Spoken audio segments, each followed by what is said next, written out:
Chapter 9. Cora's Transformation.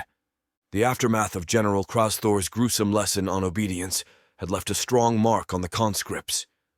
Cora, along with her fellow soldiers, moved across the landscape of the latest planet, targeted by the Turd-Ysseys, carrying out the grim task of eliminating the peaceful inhabitants. The memory of their fallen comrade, sacrificed as a warning for disobedience, lingered in their minds, a stark reminder of the brutal reality of their existence under Turd-Ysseys rule. The planet, a world of lush greenery and tranquil blue waters, was home to a species known for their gentle demeanor and advanced cultural development.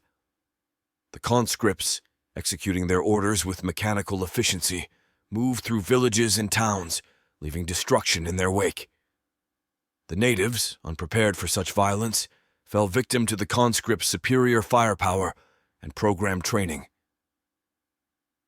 As the conflict on the unfamiliar planet continued, the toll it took on Cora grew heavier. Each life she extinguished under the orders of General Krasthor deepened the ache in her heart. The inner turmoil she felt was a constant battle as she grappled with the harsh reality of her circumstances and the knowledge that any form of defiance could lead to severe consequences. Amidst the chaos of the battle, Cora's thoughts darkened. The idea of turning her weapon against General Krasthor, the symbol of their oppression, began to take root in her mind. It was a fleeting thought, born of desperation and anger, but it was there, gnawing at the edges of her resolve. She wrestled with this dangerous contemplation, though it was only till she witnessed a scene that extinguished that spark of rebellion. A fellow conscript, driven by a similar blend of desperation and despair, acted on the impulse that Cora had only dared to consider. The conscript suddenly turned his weapon on General Krasthor and opened fire. The bullets, however, had no effect. They seemed to dissipate before even reaching the general. In response, Krasthor's laughter boomed across the battlefield, a chilling sound that resonated with cruelty and power. "Lesson number 2, he declared with a sinister glee. With a swift movement, General Krasthor pressed the controls on his forearm. The familiar, dreaded sound of the trumpet filled the air, and in a horrific instant, the defiant conscript exploded, his body disintegrating into chunks and liquid as his implants were forcibly retrieved. The brutal spectacle served as a grim reminder of the control the Turd-Ysseys held over them. This shocking display of power and the gruesome end of her fellow soldier had a profound impact on Cora. She realized the futility of her thoughts of defiance. Any hope of rebellion was extinguished in that moment, replaced by a deep sense of helplessness and resignation. Cora, along with her fellow conscripts, witnessed the true extent of their enslavement. The realization that their every action, even their very lives, were at the mercy of the Turd-Ysseys, forced Cora to shut down her emotions. She suppressed the horror, the anger, and the despair that threatened to overwhelm her, numbing herself to the grim reality of their situation. As the battle continued around her, Cora functioned mechanically, her actions devoid of the passion and spirit that had once driven her. The lesson imparted by General Krasthor had effectively crushed any remnants of resistance, leaving her and many other conscripts to continue their grim task as mere instruments of the Turd-Ysseys will. In the days following the harrowing lesson of obedience by General Krasthor, Cora's demeanor underwent a stark transformation. The once compassionate and conflicted soldier had become a figure of cold efficiency on the battlefield. Her actions were precise and unhesitating, devoid of the emotional turmoil that once plagued her. This chilling change did not go unnoticed, earning her a reputation among the conscripts as the most effective, albeit ruthless, soldier in their ranks. General Krasthor, ever watchful for potential assets, took note of Cora's transformation. Recognizing her unwavering obedience and effectiveness, he appointed her as the leader of the 10,000 conscripts. This new role placed her at the forefront of the Turd-Ysseys war effort, a position she accepted without hesitation or visible emotion. Under Cora's leadership, the conscripts executed their missions with brutal efficiency. They swept through the alien planet, a world once vibrant with life and culture, now echoing with the sounds of conflict and despair. Cora led her unit through towns and settlements, systematically eliminating any resistance. Her orders were carried out to the letter, her face an impassive mask, betraying no hint of the internal struggle she had once experienced. The native inhabitants, unaccustomed to such unrelenting violence, fell in droves.